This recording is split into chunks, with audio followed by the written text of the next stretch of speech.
নমস্কার বন্ধুরা, সকলকে স্বাগত আমার চ্যানেলে। আজ আপনাদের কাছে নিয়ে চলে এলাম চিকেনের খুব পরিচিত একটি রেসিপি, আফগানি চিকেন। চিকেনের অনেক রেসিপি আপনারা আগে হয়তো দেখেছেন এবং বাড়িতে ট্রাই করেছেন, কিন্তু তাদের মধ্যে অন্যতম হলো এই আফগানি চিকেন। এটি যেমন খেতে ভালো তেমনি দেখতেও সুন্দর। খুব কম সময়ে এটি বাড়িতে বানিয়ে নিতে পারবেন। আফগানি চিকেনের জন্য আমি 800 গ্রামের মতো চিকেন নিয়েছি। পিসগুলো বড় হলে একটু ভালো হয়। চিকেন ভালোভাবে ধুয়ে জল ঝরিয়ে রাখুন।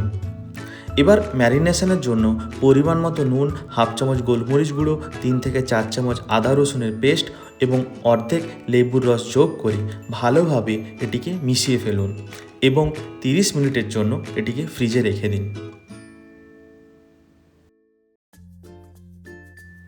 এবার একটি মিক্সার গ্রাইন্ডারে কিছুটা পুদিনা পাতা, কিছুটা ধনে পাতা ও কাঁচা লঙ্কা ও কিছুটা কাজু ও পরিমাণ মতো জল দিয়ে একটি সবুজ পেস্ট বানিয়ে ফেলুন। এবার একটি পাত্রে টক দই এবং ফ্রেশ ক্রিম নিন এবং বানানো সেই সবুজ পেস্টটি এর মধ্যে অ্যাড করুন।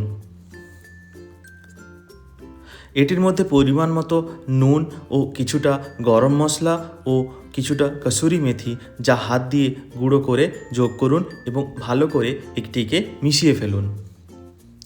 এবার আগের ম্যারিনেটেড চিকেনের সাথে বানানো মিশ্রণটি যোগ করুন এবং হাতের সাহায্যে ভালোভাবে মিশিয়ে এটি ফ্রিজে কিছুক্ষণের জন্য রেখে দিন।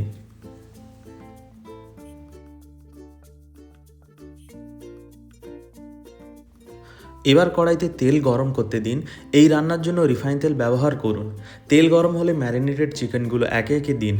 কড়াইতে দেওয়ার সময় খেয়াল রাখবেন চিকেনের সাথে যেন ম্যারিনেটেড মশলাগুলো কম লেগে থাকে।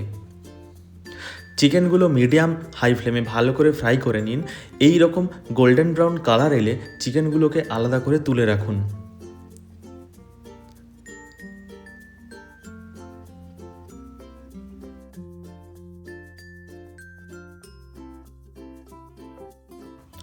এবার বাকি তেলের মধ্যে এক টুকরো বাটার অ্যাড করুন।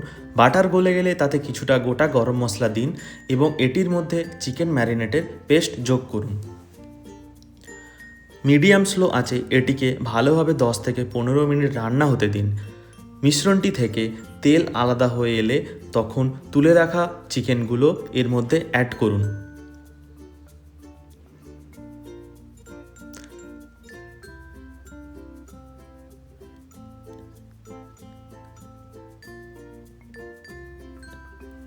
এবং পরিমাণ মতো জল যোগ করে তাতে ঢাকনা দিয়ে আরও কিছুক্ষণ রান্না করুন।